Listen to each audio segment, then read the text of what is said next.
సర్పంచ్ నవ్య.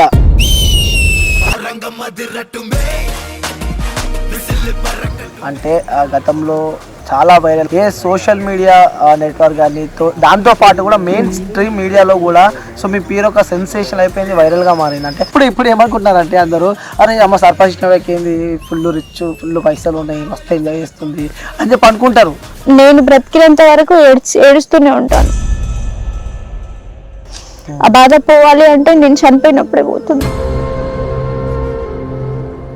చనిపోయిన శవం లెక్కనే ఉన్నా మా ఇంట్లో. ఆ రోజంతా ఏడ్చుకుంటూనే ఉన్నాను.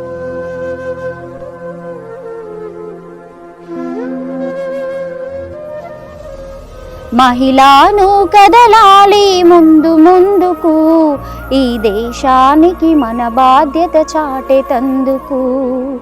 ఎదగాలి నేల నుండి నింగి వరకు నీవు, ఎదగాలి నేల నుండి నింగి వరకు నీవు, ఈ విశ్వానికి జన్మనిచ్చిన అమ్మవు నీవు, ఈ విశ్వానికి జన్మనిచ్చిన అమ్మవు నీవు.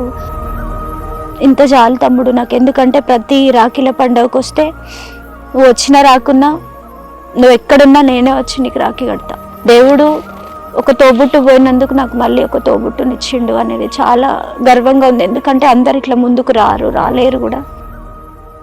హాయ్ హలో నమస్తే, వెల్కమ్ టు ప్రైమ్ నౌ. నేను మీ యాంకర్ అనేది. సో ఈరోజు ఒక స్పెషల్ గెస్ట్ అనే చెప్పొచ్చు. స్పెషల్ గెస్ట్ నేను ఇంటర్వ్యూ చేయబోతున్నాను అనమాట. సో ఆ గెస్ట్ ఎవరో కాదు, ఆ గెస్ట్తో నా వీడియో నెక్స్ట్ లెవెల్ అనమాట. నెక్స్ట్ లెవెల్ వైరల్ అయినాయి. సో నెక్స్ట్ లెవెల్ కూడా కాంబినేషన్ కూడా నెక్స్ట్ లెవెల్ అయిపోయింది. సో రెండు తెలుగు రాష్ట్రాలే కాకుండా దేశవ్యాప్తంగా కూడా మా వీడియోలు ట్రోల్ కావడం జరిగింది. సో ఆల్మోస్ట్ మీ అందరికీ అర్థమైపోయి ఉంటుంది. సో ఆ గెస్ట్ ఎవరో కాదు, సర్పంచ్ నవ్య అనమాట. సో జానకిపురం మాజీ సర్పంచ్ నవ్య అనమాట.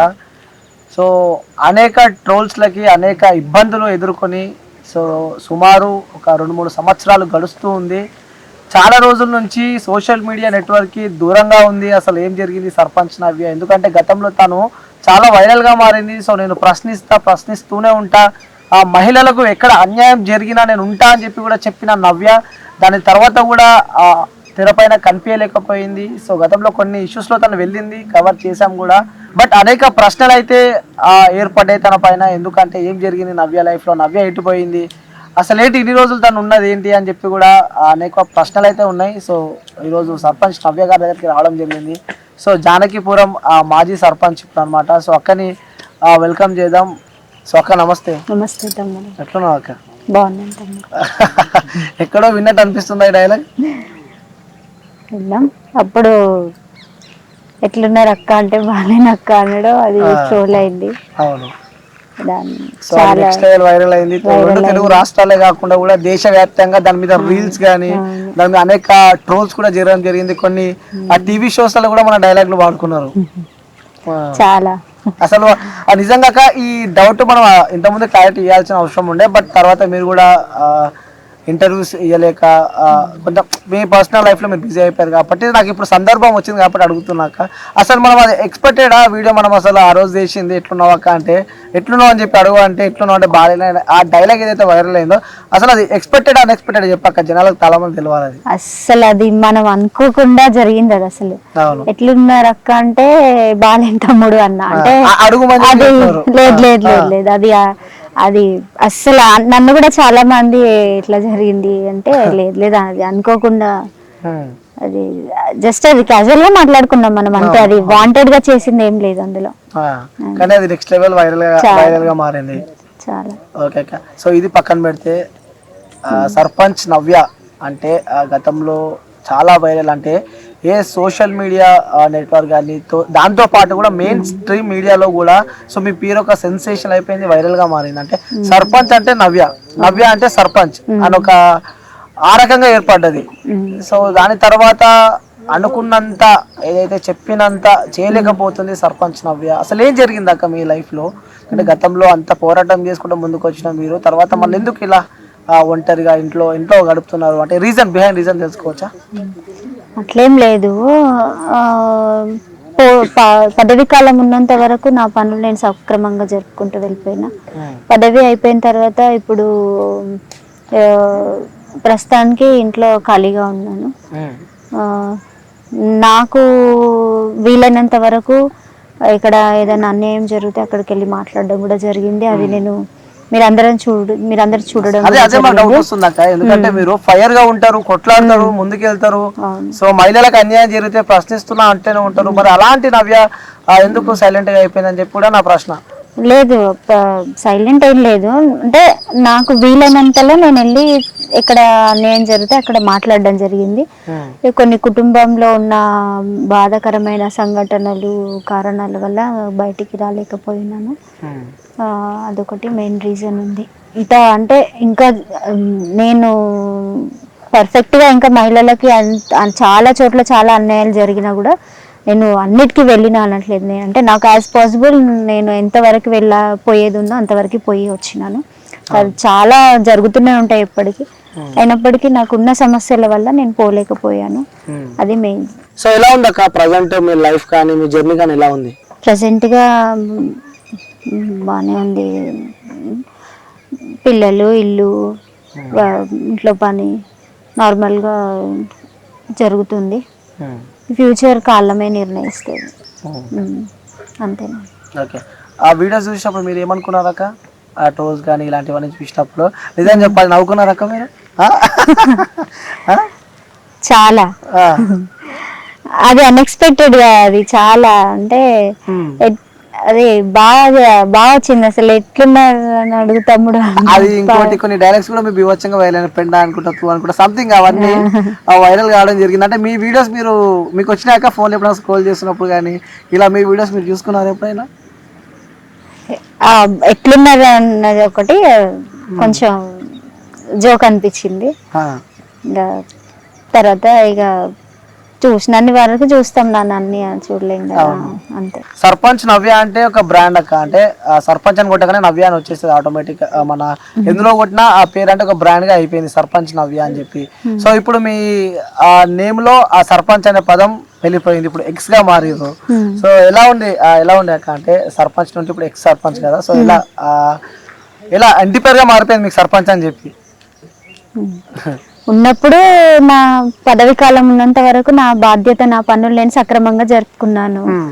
అయిపోయిన తర్వాత మాజీ సర్పంచ్ అనబడుతుంది, ఎవరికైనా అంతే కదా, ఏది శాశ్వతం కాదు. బాధ ఉంటుంది సర్పంచ్ అంటే, సర్పంచ్ కి ఒక ఎక్స్ అనేది యాడ్ అవుతుంది కదా, ఎక్స్ సర్పంచ్, మాజీ సర్పంచ్ అని. ఉన్నన్ని రోజులు హ్యాపీగా ఉన్నాను కదా, సర్పంచ్ గా అని చెప్పుకున్నాను కదా, ఇప్పటికీ కూడా మాజీ సర్పంచ్ అని అనబడుతుంది. ఎవరికి రాజకీయాలు అనేది శాశ్వత కాలం కాదు, ఏదైనా 5 సంవత్సరాలే, 5 years. లైఫే గ్యారెంటీ లేదు, రాజకీయాలు ఏంటి, ఏం బాధ లేదు నాకు. I'm happy, so happy. Like మన సర్పంచ్ కాకుండా కూడా ఎమ్మెల్యే కూడా పోటీ చేసారు. అవును. ఆ ఎమ్మెల్యేలో కూడా మీకు 1800 ఓట్లు, మేబీ ఆ సెకండ్ హైయెస్ట్ అనుకుంటా ఇండిపెండెంట్ గా పోటీ చేసిన వాళ్ళ దాంట్లో. అవును. సో అది ఆతృప్తి కూడా పోయింది అనుకోవచ్చా? చాలా హ్యాపీగా ఉన్నా నేను ఆ 1800 పడ్డాయి అంటే. ఎందుకంటే నేను అసలు చేయలేదు, ఇంకా ఎక్కువ నేను వెళ్ళలేదు, ఇంకా చాలా గ్రామాలు నేను మిస్ అయినాను. సో దానివల్ల ఇంకా తక్కువ వచ్చినాయి. చాలా మంది ఫోన్ చేసి ఎందుకు అక్క మీరు మా విలేజ్ కి రాలేదని, టైం సరిపోలేదు. హ్యాపీగా ఉన్నా నేను, ఏం దానివల్ల కూడా నేను చాలా డిస్టర్బ్ ఏం అవ్వలేదు. So happy. అంటే ఎవరక్క అంటే మీ ఇన్స్పిరేషనల్, మీ బ్యాక్గ్రౌండ్ కానీ మీ సపోర్ట్ కానీ, సో వీళ్ళని చూసి నేను ఇన్స్పైర్ అయినా, వాళ్ళని చూస్తే నాకు ఒక ఉత్సాహం వస్తుంది, సో పోరాడాలి అని ఆ తత్వం వస్తుంది అనే వ్యక్తులు ఎవరైనా ఉన్నారంటే ఏం పేరు చెప్తారు అక్క? Doctor Visharadan Maharaj, DSP. వారిని చూస్తే అసలు ఎంత టైం వేస్ట్ చేస్తున్నాం ఏంటి అనిపిస్తుంది. అంటే వారి జీవిత గమనము, వారి జీవిత ప్రయాణము, వారి పాదయాత్ర కూడా మీరు చూస్తున్నారు. ప్రతి ఊర్లలో, గ్రామాలలో, జిల్లాలలో, మండల స్థాయిలలో, అదే విధంగా 10,000 కిలోమీటర్ల సుదీర్ఘ పాదయాత్ర అని చెప్పేసి, ముగింపు సభ, ప్రారంభ సభ, వారి మాటలు అసలు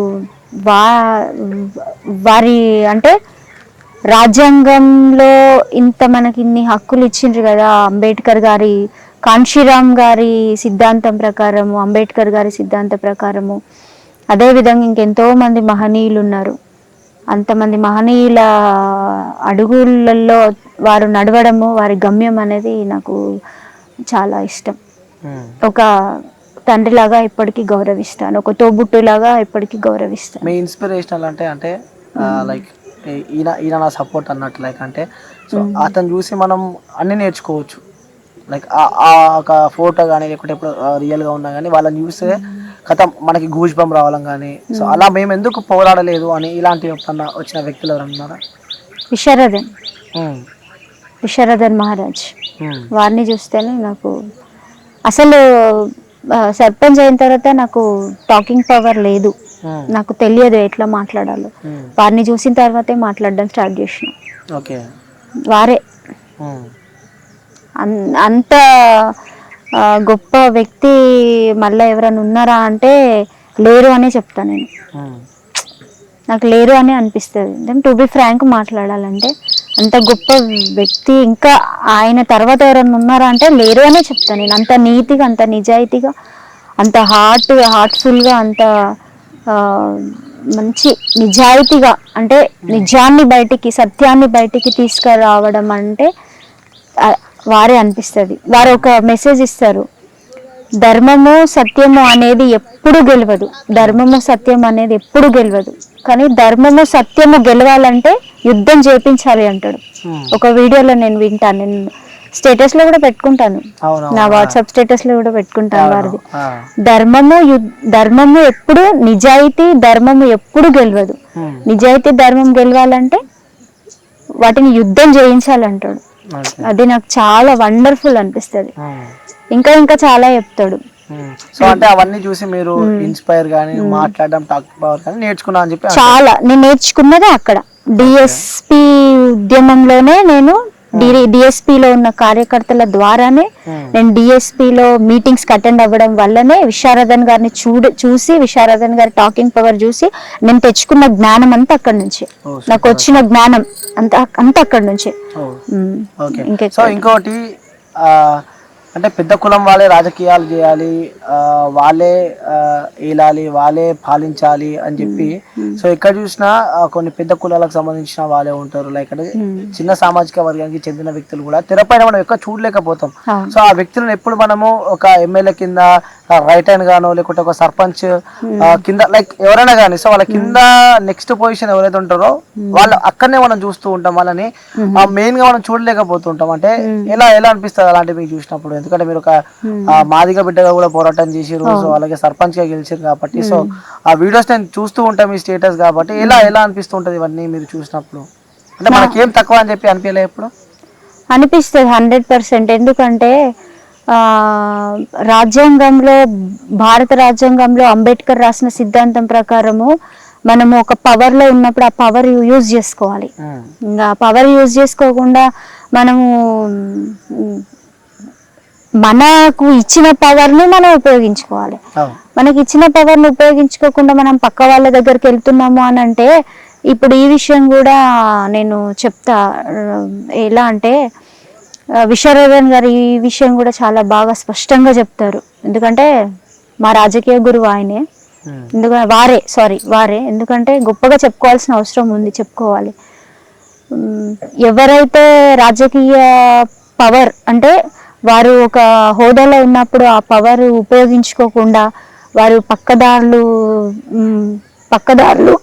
మరలి వాళ్ళు రాజకీయంలో, రాజ్యాంగంలో ఎలా ఉంటుందో ఆ రాజ్యాంగ ప్రకారం ఉండకుండా వేరే వేలో వెళ్తున్నారు అంటే అది చెంచా రాజకీయం అంటారు. ఈజీగా చెప్తారు విశారదన్ గారు. సో అది చెంచా రాజకీయమే అంటారు దాన్ని. అది 100% ఇప్పుడు ఎందుకు అంబేద్కర్ రాసిన రాజ్యాంగం ద్వారా మనకున్న హక్కులను మనం ఉపయోగించుకోవాలి. అది ఉపయోగించుకోలేక చాలా మంది వేరే దారిలో వెళ్తున్నారు. అది కరెక్ట్ కాదనిపిస్తుంది నాకు కూడా. మార్పు రావాలి. ఇప్పుడు ఎలా ఉందంటారు? ఎప్పటికీ జనాలకి ఇప్పుడు డిఎస్పి ఉద్యమం వచ్చిన దగ్గర నుండి, డాక్టర్ విశారదన్ మహారాజ్ వచ్చిన దగ్గర నుండి ప్రతి గ్రామాలలో కూడా మహారాజుల కాలనీ అని బోర్డులు పెట్టిండ్రు ఒకటి. ఇప్పుడు విశారదన్ మహారాజ్ గారు పోరాడేది బీసీ, ఎస్టీ, ఎస్సీ, మైనారిటీ 95% ప్రజల కోసం. డాక్టర్ అంబేద్కర్ గారు రాసిన సిద్ధాంతం ప్రకారం 95% ప్రజలు రాజ్యాధికారంలోనికి రావాలి, రాజకీయాలు చేయాలి, ఎమ్మెల్సీలు, ఎమ్మెల్యేలు, ముఖ్యమంత్రులు, ప్రధానమంత్రుల దాకా కూడా మనం వెళ్ళే స్థాయి ఉంది, ఇక్కడి వరకే ఆగిపోవద్దు అనేది ఒకటి వారి కాన్సెప్ట్ నాకు చాలా చాలా ఇష్టం అనిపిస్తుంది, మంచిగా అనిపిస్తుంది. అక్కడ నుంచి మీరు ఇన్స్పైర్ అయ్యారు. అంటే గతంలో మేము అనేక ఇంటర్వ్యూస్ చూసాము. సో చాలా అంటే నెంబర్ ఆఫ్ ఇంటర్వ్యూస్ చూసాము ఒక 2 years బ్యాక్ అనుకుంటా. అంటే మీ పర్సనల్ లైఫ్ గురించి కానీ, సో మీ కుటుంబం గురించి కానీ మ్యాక్సిమం ఏ ఇంటర్వ్యూలో చెప్పినట్టున్నారు. అందుకే మీ కుటుంబానికి సంబంధించి ప్రజెంట్ ఎలా నడుస్తుంది, సో అంటే గతగా అన్నట్టు, సో అవన్నీ పక్కన పెడితే, సో ఇప్పుడు మాజీ సర్పంచ్గా ఉన్నారు, సో ఇవన్నీ మనం పక్కన పెడుతూ ఉంటే ఎలా కుటుంబంలో ఎలా నడుస్తుంది అంటారు అక్క? కుటుంబంలో అంటే ఇప్పుడు మామూలుగా సాధారణంగా ఉన్న జీవితాలలో ఎలాంటి పనులు చేసుకుంటూ వెళ్తున్నామో ఆ పనులు చేసుకుంటూనే వెళ్తున్నాము. ప్రజెంట్గా ఓకే, అంత బాగాలేము, అంత బాగున్నాము అని కూడా చెప్పలేము. అంటే మిమ్మల్ని చూస్తే బాగానే ఉన్నారు ఓకే అని అనిపిస్తుంది నాకు. బాగాలేకున్నా బాగున్నా బాగున్నట్టే ఉంటాం, బాగాలేను అన్నట్టు ఉండవు. ఎందుకంటే మనకి ఎవరేం తేరు, మనం ఎవరిదేం తినము, మన కష్టం మనదే, మన బాధ మనదే. బాగలేను అని చెప్పినా పెట్టేటోళ్ళు ఎవరు లేరు, బాగున్నారని చెప్పినా పెట్టేవాళ్ళు ఎవరు లేరు. సో మనం లేనప్పుడు మనం డౌన్ చేసుకోకూడదు నా కాన్సెప్ట్. మనకున్నంతలో, దేవుడు ఇచ్చినంతలో తింటున్నాం, ఉంటున్నాం, జీవితం సాగిపోతుంది. తదుపరి కాలమే నిర్ణయిస్తుంది జీవిత. ఇప్పుడు మనం నడుస్తున్నాము, మనకు దారి తెలియదు, ఏదో ఒక దారి దేవుడా లేదంటే మనుషుల చూపిస్తారు, ఈ దారి కాదు మీది వెళ్ళేది, ఇది కరెక్ట్ అంటారు. సో కాలమే నిర్ణయిస్తారు. నేను ఇంతకు ముందు నేను ప్రజల దారే నడిచాను, ప్రజల కోసమే నా జీవితం త్యాగం చేసినాను. ఇప్పుడు ప్రస్తుతానికి మాత్రం ఇంట్లోనే ఉంటున్నాను.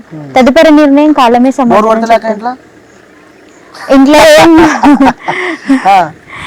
ఇంట్లో బోర్ అంటే సర్పంచ్ ఉన్నప్పుడు బయట తిరిగిరు, ప్రజల దగ్గర పోయినారు, సో లైక్ వర్క్స్ ఉంటాయి కదా. ఇప్పుడు ఇంట్లో ఉన్నారు కాబట్టి బోర్ కొడతలేదు, ఎందుకంటే పిల్లలు కూడా హాస్టల్లో ఉంటారు. సో బోర్ కొడతలేక ఇంట్లో అస్సలే కొట్టాను, నాకు టైమే సరిపోదు. నాకు ఇంట్లో పనులకు టైమే సరిపోదు. ఇంకా టైం ఏమైనా కొంచెం ఉంటదేమో అని ఆలోచిస్తా. హౌస్ వైఫ్ అన్నిటికంటే గొప్పది హౌస్ వైఫే తెలుసా. హౌస్ వైఫ్ అది జాబ్, బోర్ కాదు. ఏమనుకుంటారు అంటే హౌస్ వైఫ్ అంటే ఖాళీగా ఇంట్లోనే ఉంటది అనుకుంటారు. హౌస్ వైఫ్ గా కూడా చూస్ చేసుకుంటారు తెలుసా మీకు. జాబ్ హౌస్ వైఫ్ జాబ్ చూస్ చేసుకుంటారు. ఇంట్లో అంటే హౌస్ వైఫ్ అంటే మళ్ళీ బయట వేరే జాబ్కి వెళ్ళకుండా, వర్క్ వెళ్ళకుండా నేను హౌస్ వైఫ్ లాగానే ఉంటాను, ఏమి ఇది ఒక్కటే అనుకో. చాలా మంది అట్లా అనుకుంటారు. One type of job. ఇంట్లో మంచిగా ఇల్లు సదురుకోవడము, పిల్లలు చూసుకోవడము మంచిగా, అదొక టైప్ ఆఫ్ జాబ్. అంటే సర్పంచ్ జాబ్ నచ్చిందా లేకుంటే ఇంట్లో ఈ జాబ్ నచ్చిందా మీకు? సర్పంచ్ జాబ్ కంపల్సరీ నచ్చుతుంది, నచ్చదు అనే విషయంలో డౌట్ లేదు. కానీ ఇంట్లో జాబ్ అంటే అది నాకు ఎప్పుడైనా ఇష్టమే. హౌస్ వైఫ్ గా నాకు ఇంట్లో పిల్లలు ఇంట్లో పని అంటే ఆఫ్ కోర్స్ అందరూ ఇంట్లో పని చేస్తారు అక్క. ఇంట్లో పని చెయ్యరు ఆఫ్ కోర్స్. హౌస్ వైఫ్ గా చాలా మంది ఉండరు, హౌస్ లో ఉండరు, బయట జాబ్స్ చేసుకుంటారు, వస్తారు, ఇంట్లో పని చేసుకుంటారు, పెట్టుకుంటారు, నడిచిపోతుంది. చాలా మంది ఇంట్లో ఉంటున్నారు ఖాళీగా అంటే కాదు, ఇంట్లో ఉన్న వాళ్ళకి కూడా కొన్ని పనులు ఉంటాయి. అది కూడా చాలా గొప్ప విలువైన దేవుడిచ్చిన చాలా గిఫ్ట్ అది. నాకు అట్లా అనిపిస్తుంది. నాకు అట్లా ప్రశాంతంగా ఇంట్లో ఉండడం ఇష్టం, చాలా ఇష్టపడతా. అందరూ ఏమనుకుంటారు అంటే అక్కడ నిజం చెప్పాలి ఒకటి, అరే ఆ సర్పంచ్ నవ్వేంది ఇట్లా మాట్లాడుతుంది అంటే ఇంట్లో వర్క్ చేయడం ఇష్టం అంటుంది. అందరు ఇప్పుడు ఏమనుకుంటున్నారంటే అందరూ, అరే అమ్మ సర్పంచ్ నవ్వేకేంది, ఫుల్ రిచ్, ఫుల్ పైసలు ఉన్నాయి, మస్తు ఎంజాయ్ చేస్తుంది అని చెప్పి అనుకుంటారు. కానీ మీరు ఇట్లా చెప్తే మేబీ అందరు షాక్ అయిపోతారు. వాళ్ళకేం చెప్తావు అక్క? రిచ్ ఏం లేదు నాన్న, రిచ్ లేదు, ఎక్కువ డబ్బు లేదు, మధ్య తరగతి కుటుంబం వల్ల అయినా హ్యాపీగానే ఉన్నాం. అంటే నేను ఎప్పుడు నాకంటే ఉన్న వాళ్ళని పోల్చుకోను, లేని వాళ్ళని పోల్చుకుంటా. దేవుడు నాకు ఇచ్చినంత వరకు ఇచ్చిండు, ఇంకా అసలు లేని వాళ్ళ పరిస్థితి ఏంటి? దేవుడు నాకు లైఫ్ లో సర్పంచ్ పదవి ఉంది, నాకు పిల్లలు, నాకు భర్త, నాకు ఇల్లు, ఉండడానికి ఇల్లు ఉంది, నాకు చిన్న కారు ఉంది. కొన్ని కారణాల వల్ల ఆస్తి పోగొట్టుకోవాల్సి వచ్చింది. ఆస్తి కూడా ఉంది, కొన్ని కారణాల వల్ల పోగొట్టుకోవాల్సి వచ్చింది. అయినా అంత పెద్ద బాధ ఏం లేదు. ఆస్తులు శాశ్వతం కాదు, మనుషులు శాశ్వతం కాదు. బ్రతికుంటే ఏదైనా చేసుకొని బ్రతకొచ్చు. అది నేను పెద్ద పోయిన దాని గురించి ఎక్కువ ఆలోచించుకొని తలనొప్పి చేసుకోను. పోయింది అయిపోయింది. జరగాల్సిన విషయం గురించి నేను ఎక్కువ ఆలోచిస్తా. అంటే ఈ మాత్రం లేని వాళ్ళు కూడా ఉన్నారు కదా, ఉండడానికి ఇల్లు లేని వాళ్ళు ఉన్నారు, తినడానికి తిండి లేని వాళ్ళు. మనకంటే పేదవాళ్ళని చూసుకోవాలి ఎప్పుడైనా. సో నేను నాకంటే హై లెవెల్లో ఉన్న వాళ్ళని ఎప్పుడు నాకంటే కింది స్థాయిలో ఉన్న వాళ్ళని చూసుకో, అది తృప్తి పడతా. అయ్యో నాకు ఇది ఉంది, వాళ్ళకి అదన్నా లేదు కదా పాపం అని అలా ఆలోచిస్తాను. ఇంకోటి అక్క, మీది లవ్ మ్యారేజ్ అంతేనా? అవును కాక పర్సనల్ గా పోదాం, ఎందుకంటే గతం గురించి మన కొద్దిగా గతం అయిపోయింది, దాని గురించి అన్ని పక్కన పెట్టి సో మీ పర్సనల్ లైఫ్ గురించి సో ఇలా ఏం జరుగుతుంది అక్క? మరి ప్రపోజ్ చేసి ఫస్ట్ నేనే చేసిన.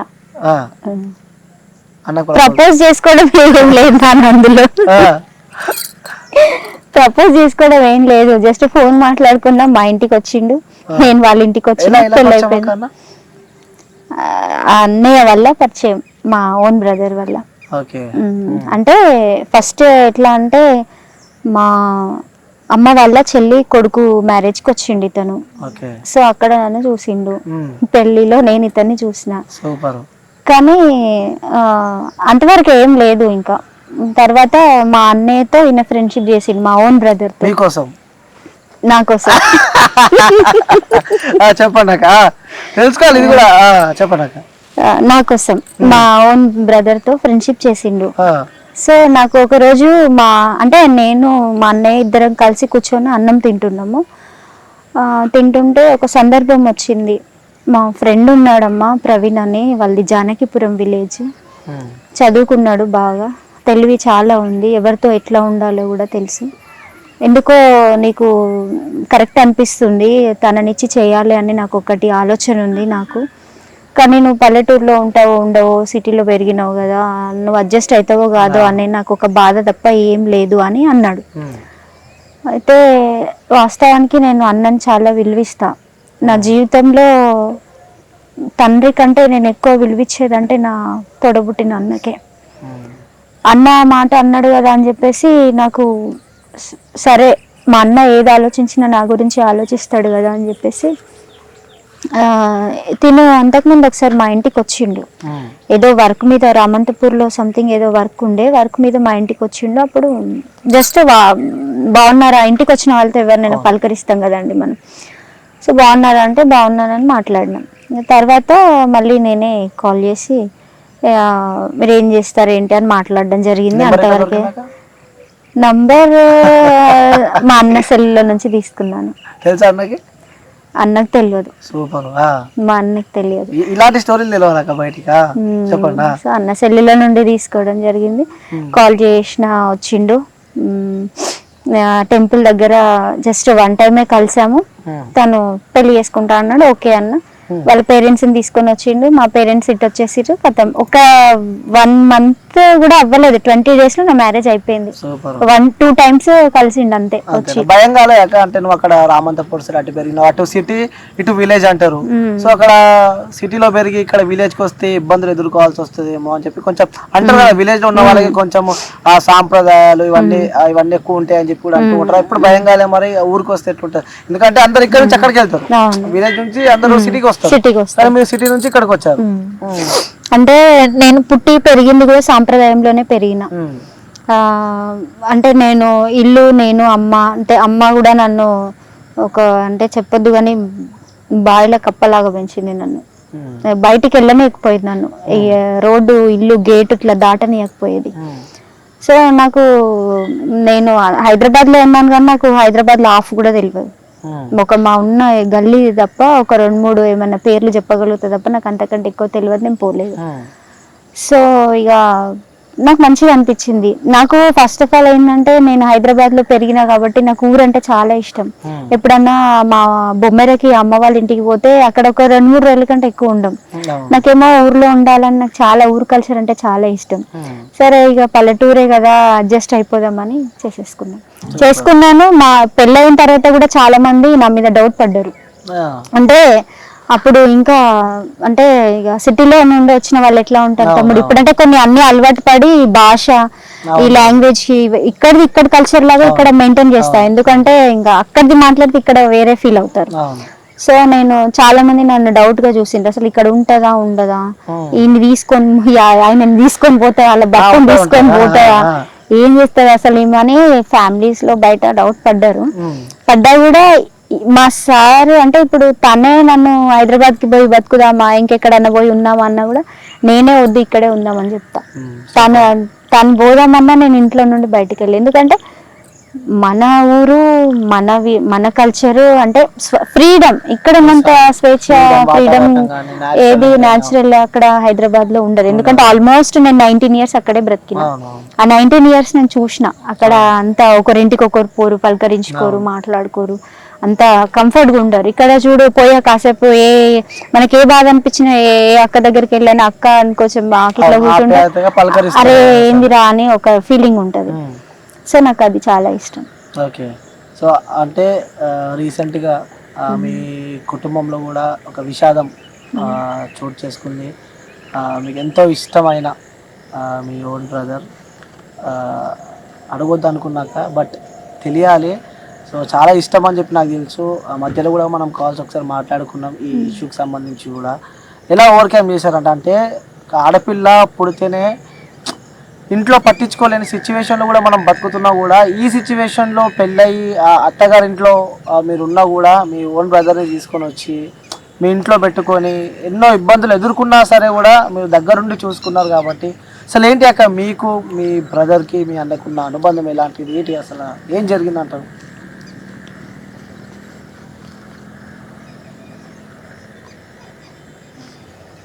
అన్నయ్య అంటే చెప్పలేని బాధ అది, ఎందుకంటే పోనీయక్క అంటే అది డెస్టినీ అనుకోవచ్చు, మనం ఏం చేయలేము. అన్న ప్రేమ ఎవరు చూపెట్టలేరు తమ్ముడు. అన్న అంటే తండ్రి లేకుంటే మరో తండ్రి మనకు, అమ్మ లేకుంటే మరో అమ్మ మనకు. ఆ ప్రేమ ఎవరు చూపెట్టలేరు. అంటే కష్టం వచ్చినా సుఖం ఉన్నా కష్టం ఉన్నా మనకి ఏది అనిపించినా కూడా అన్న అంటే ఆ ధైర్యం వేరే ఉంటుంది. నాకు అన్న ఉన్నాడు, నేను అన్నతో మాట్లాడితే అన్నకు చెప్పుకుంటా, నాకు అన్న ఎదురుగా వస్తాడు, ఒక నాన్నలాగా ఒక అమ్మలాగా నన్ను చూసుకుంటాడు అనే ఒక భావన అనేది ఉంటుంది. దేవుడు నా జీవితంలో అదొకటి చాలా అన్యాయం చేసేసిండు, అన్యాయం లేకుండా చేసేసిండు. ఇది మొన్న అసలు నాకు చెప్పాలంటే నేను ఇంట్లో కూడా మానసికంగా చాలా బాధపడుతున్నా. నాన్న చనిపోయినప్పుడు కూడా నేను అంత బాధపడలే, ఎందుకంటే నాన్న అంతా చూసేసిండు, ఏజ్ అయిపోయింది అంతా చూసేసిండు, తన లైఫ్లో అన్నీ చూసిండు, మమ్మల్ని చూసిండు, మా పిల్లలు అంతా అయిపోయింది. కానీ అన్న అంటే 45 years అంతే, చిన్న ఏజ్. దేవుడు ఇంత తొందరగా తీసుకెళ్ళిపోయిండు, ఇంకా చూడాల్సినవి చాలా ఉన్నాయి, పిల్లలు, పెళ్ళిళ్ళు, బాధ్యతలు. భగవంతుడు మధ్యలో అంటే సడన్గా ఒక ప్రాణాన్ని ఇలాంటి రాతలు రాస్తాడా అనేది నాకు చాలా బాధ అనిపిస్తుంది. జీవితంలో ఇంకా ఎవరు నాకు ఆ స్థానం ఎవరు ఇవ్వలేరు. నాకు తోబుట్టు చూపెట్టినంత ప్రేమ, అంత ఆప్యాయత, అంత ఓదార్పు ఎవరు చూపెట్టలేరు. ఎలా ఉంటుండే అక్క మీ ఇద్దరి మధ్యలో బాండింగ్? చాలా బాగుంటుండే. నేను ఒక 4 days ఫోన్ చేయకున్నా కూడా 5th day ఫోన్ చేసి ఏంటమ్మా ఫోన్ చేస్తలేవు, మాట్లాడతలేవు, ఏమైందమ్మా, మర్చిపోయినావా నన్ను, ఏముందమ్మా చెప్పు, ఇంకా సంగతులు, పిల్లలు ఎట్లా ఉన్నారు, బావ ఎట్లా ఉన్నాడు, నువ్వెట్లా ఉన్నావు అని మాట్లాడేవాడు. అలాంటిది ఇప్పుడు 2 months అయిపోయింది నాతో మా అన్న మాట్లాడక. ఆ బాధ చాలా పెద్దగా ఉంటుంది, అది ఎవరు తీర్చలేరు ఆ బాధ. నేను బ్రతికినంత వరకు ఏడుస్తూనే ఉంటాను. ఆ బాధ పోవాలి అంటే నేను చనిపోయినప్పుడే పోతుంది.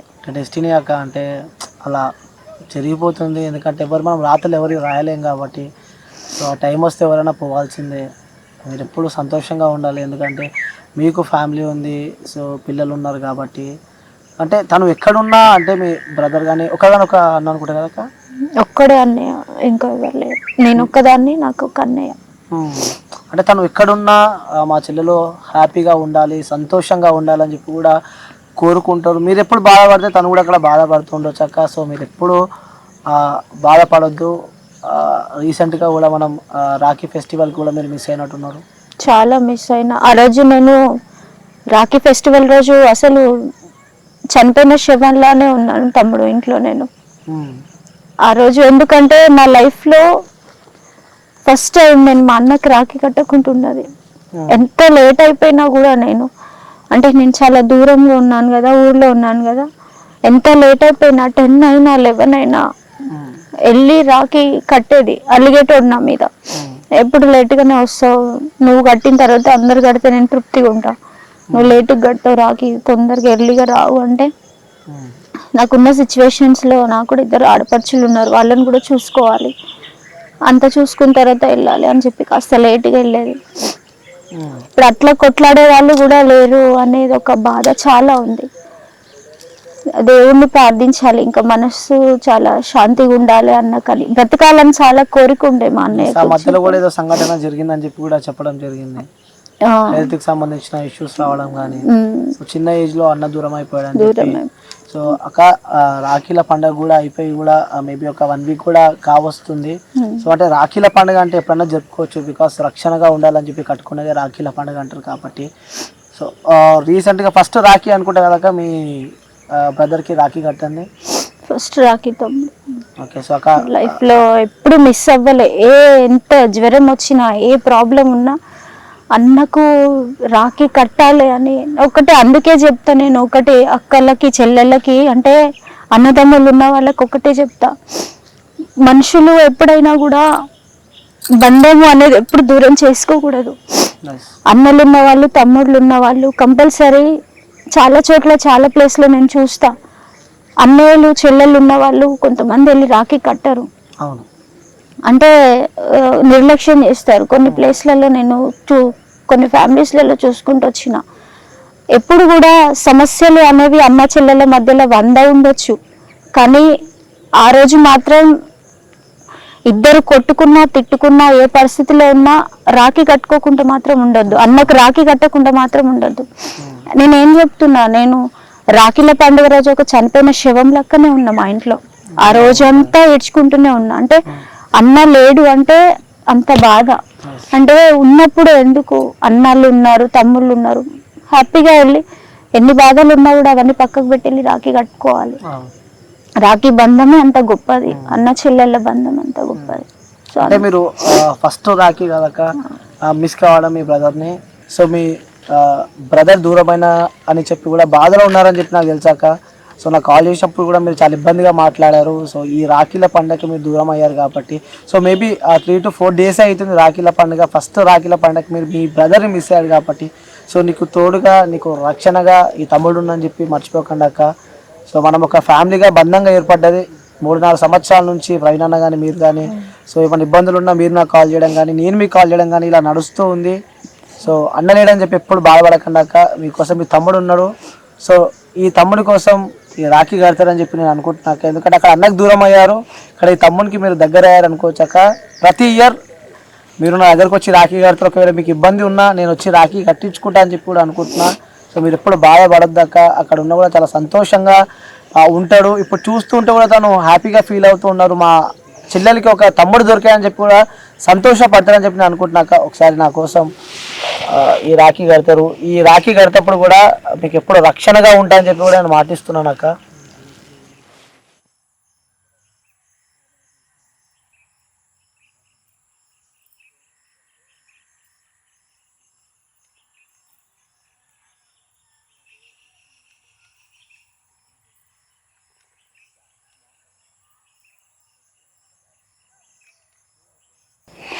చాలా సంతోషంగా ఉంది తమ్ముడు, ఎందుకంటే అన్నను కోల్పోయినందుకు నాకు మళ్ళీ అన్నయ్య నిన్ను తమ్ముడు రూపకంలో పంపించిండని హ్యాపీగా ఉంది. ఇంత చాలు తమ్ముడు నాకు, ఎందుకంటే ప్రతి రాఖీల పండుగకు వస్తే నువ్వు వచ్చినా రాకున్నా, నువ్వు ఎక్కడున్నా నేనే వచ్చి నీకు రాఖీ కడతా. థ్యాంక్ యూ అక్క, తప్పకుండా. చాలా నాకు దేవుడు ఒక తోబుట్టు పోయినందుకు నాకు మళ్ళీ ఒక తోబుట్టునిచ్చిండు అనేది చాలా గర్వంగా ఉంది, ఎందుకంటే అందరు ఇట్లా ముందుకు రాలేరు కూడా. నాకు చాలా హ్యాపీగా ఉంది. చాలా అంటే అన్నయ్య వచ్చి ఇక్కడ కూర్చొని రాఖీ కట్టించుకున్నట్టుంది. అన్నయ్య అనుకుంటున్నా నేను కూడా. థ్యాంక్ యూ అక్క, చాలా thank you so much. Rakhi కట్టినట్టు కాదక్క, నీకు రక్షణగా నేను ఉంటా. సో మళ్ళీ కూడా ఇప్పటిదాకా నేను చెప్పినట్టు మళ్ళీ చెప్తూ ఉన్నా. సో మీ అన్న మీ లైఫ్లో నుంచి దూరం అయ్యి ఈ తమ్ముడిని పంపించాలని చెప్పి అనుకోండి. మీకు బాధలో ఉన్నా కానీ, మీకు ఎలాంటి ఇబ్బందులు ఉన్నా కూడా నాకు చెప్పండి అక్క. మీరు ఎప్పుడు మనసులో పెట్టుకోవద్దు, నేను నీ సొంత తమ్ముడినే అనుకో. సో ఇక డెస్టినీ అంటారు అక్క, అక్కడ మనం తలరాతో రాచిపెట్టుంటే సో ఎవరైనా నువ్వై మనమన్నా పోవాల్సిందే. సో మనసులో పెట్టుకోకండి, ఎందుకంటే నీకు ఫ్యామిలీ ఉంది. సో ఇద్దరు చిన్న పిల్లలు కూడా మీకు ఉన్నారు కాబట్టి, సో వాళ్ళ కెరియర్ వాళ్ళ లైఫ్ కూడా మీకు చాలా ముఖ్యం కాబట్టి. సో ఇంకోటక్క సారీ చెప్తున్నాను, ఎందుకంటే గతాన్ని మళ్ళీ గుర్తు చేస్తున్నాను నేను, ఎందుకంటే మీరు ఇంకా బాధలో ఉన్నారు. బట్ మళ్ళీ గుర్తు చేసి మీకు ఇంకా బాధ పెడుతూనే ఉన్నా. సో ఇవన్నీ పక్కన పెడదాం అక్క. ఇంకోటి ఇప్పుడు ఇవన్నీ పక్కన పెట్టాలంటే మీ మనసులో నుంచి అవన్నీ మైండ్ మొత్తం డైవర్ట్ చేస్తే మీరు పాటలు బాగా పాడతారు అక్క. పాటలు కూడా సో ఇంతకుముందు కూడా మీరు స్వయంగా స్టూడియోలో ఆ పాట కూడా బాగా వైరల్ అయింది. సో ఇంకోటి మీ ఓన్ ఛానల్లో కూడా నేను మీరు స్టూడియోలో సాంగ్స్ పాడి కూడా నేను చాలా చూసిన. సో మా వ్యూయర్స్ అందరి కోసం, సో చాలామంది సర్పంచ్ నవ్యని మిస్ అవుతున్నారు, చాలామంది మిస్ అవుతున్నారు కాబట్టి ఇప్పుడు వాళ్ళందరికీ మళ్ళీ నేనున్నా, మీ వాయిస్కి కూడా చాలామంది ఫ్యాన్స్ ఉన్నారు కాబట్టి నేనున్నా అని చెప్పడం వాళ్ళ కోసం ఒక పాట పాడమంటే ఏ పాట పాడతారు అక్క? ఆలోచిస్తున్నాం అంటే పెద్ద పాటగా ఉందా? అట్లేం లేదు నాన్న, నేను ఇన్ని రోజులు బాధలో ఉన్నాను కదా, చాలా రోజులు అయిపోయింది. నేను పాటల మీద నేను అంటే ఉన్న కళను బయటికి చెప్పుకోవడంలో తప్పలేదు. నేను డాన్స్ చేస్తాను, పాటలు పాడతాను, నేను రాజకీయాలలో ఎన్ని రోజులు ఉన్నాను, మాట్లాడతాను. దేవుడు కొన్ని కళలు అంటే ఎక్కువ కాకపోవచ్చు కానీ కొన్ని కళలు దేవుడు నాకంటూ ఇచ్చిండు. నేను కొన్ని సిచ్యువేషన్ల వల్ల నేను అంటే పాడిన మహిళల గురించి ఒక పాట పాడిన. బయట ఎప్పుడు పాడలేదు, బయటికి రాలేదు, పాడలేదు, కానీ మహిళల గురించి పాడడం అంటే ఒక పాట జరిగింది. మీకోసం రెండు పాటలు పాడాలి, రెండు చరణాల్లో పల్లవి పాడు ప్రయత్నం చేస్తాను.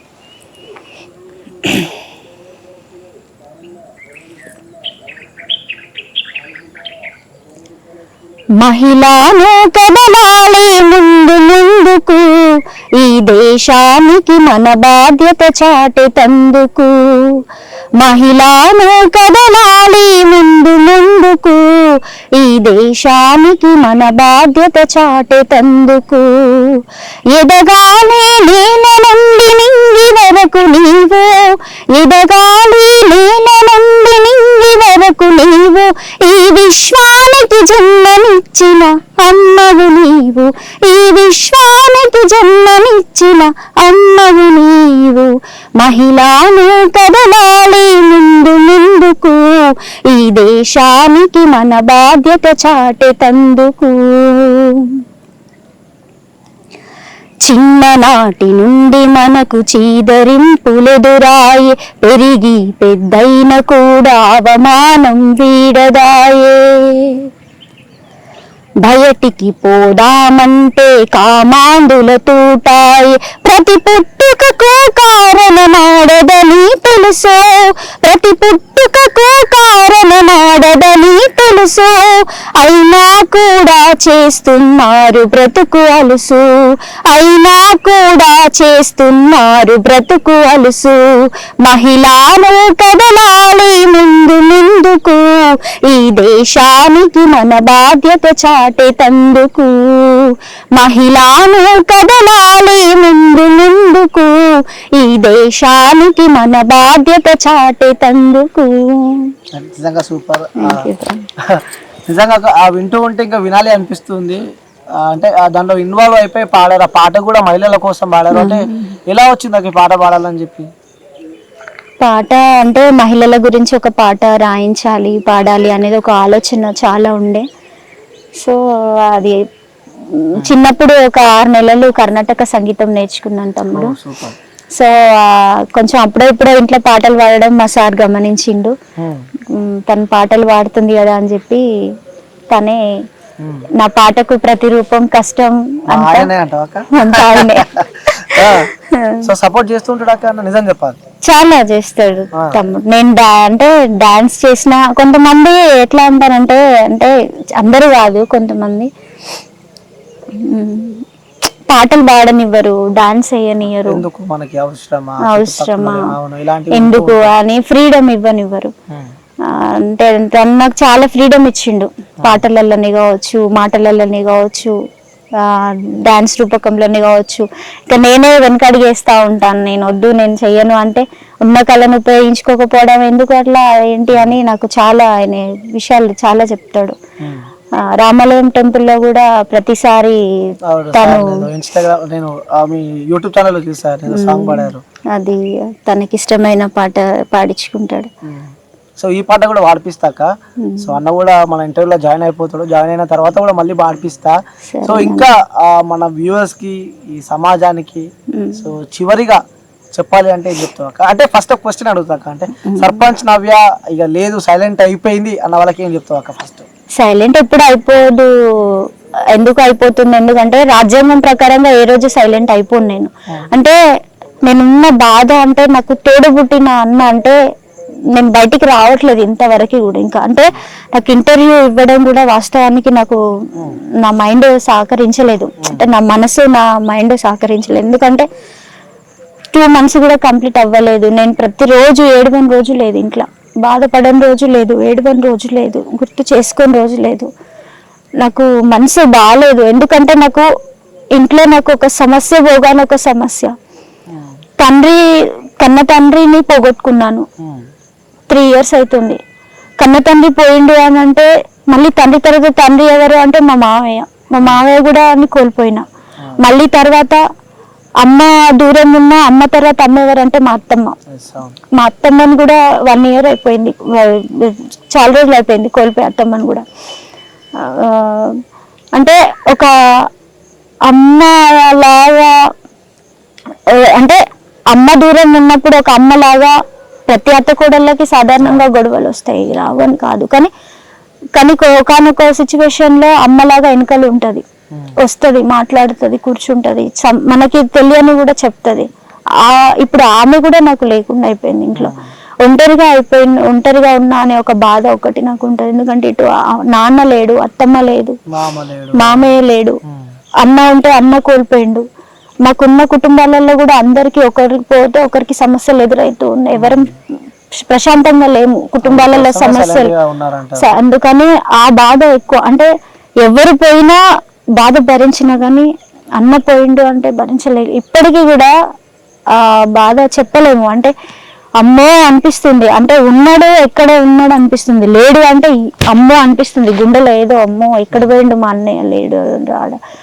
ఆ బాధ, అదే బాధ, ఫ్యామిలీ బాధల వల్లనే రాలేకపోయినా. కానీ ఎప్పుడు కూడా ఉన్నంత వరకు నేను ఎక్కడైనా కూడా నేను ఎవరిని దూరం చేసుకోను, ఎవరికి ఏ కష్టం వచ్చినా కూడా ముందు ఉంటాను.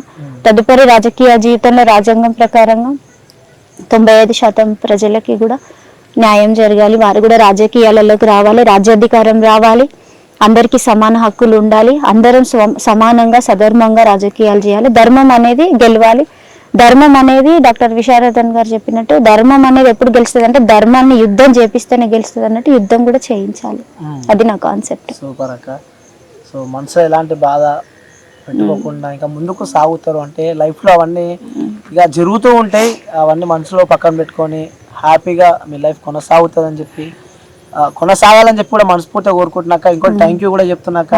సో అనేక ఇంటర్వ్యూస్ లో కూడా మీరు ఎవరికి ఇవ్వలేకపోయినారు. సో అంటే మీ పర్సనల్ ఇబ్బందులో ఉన్నా, బాధపడుతూ ఉన్నా, నేను ఒక కాల్ అక్క నాకు ఒక ఇంటర్వ్యూ కావాలని చెప్పి అన్నతో పాటు కూడా అన్న ఇంటర్వ్యూ కావాలంటే నాకు సొంత అక్కలాగా అన్నలా కూడా మీరు రండి అనేది నువ్వు చేసుకో, ఎప్పుడైనా చేసుకోవాలందుకు. థ్యాంక్ యూ అక్క, థ్యాంక్ యూ సో మచ్. ఎప్పుడు ఇట్లనే సంతోషంగా ఉండాలని చెప్పి కూడా మనస్ఫూర్తిగా కోరుకుంటున్నా. థ్యాంక్ యూ అక్క. థ్యాంక్ యూ తమ్ముడు.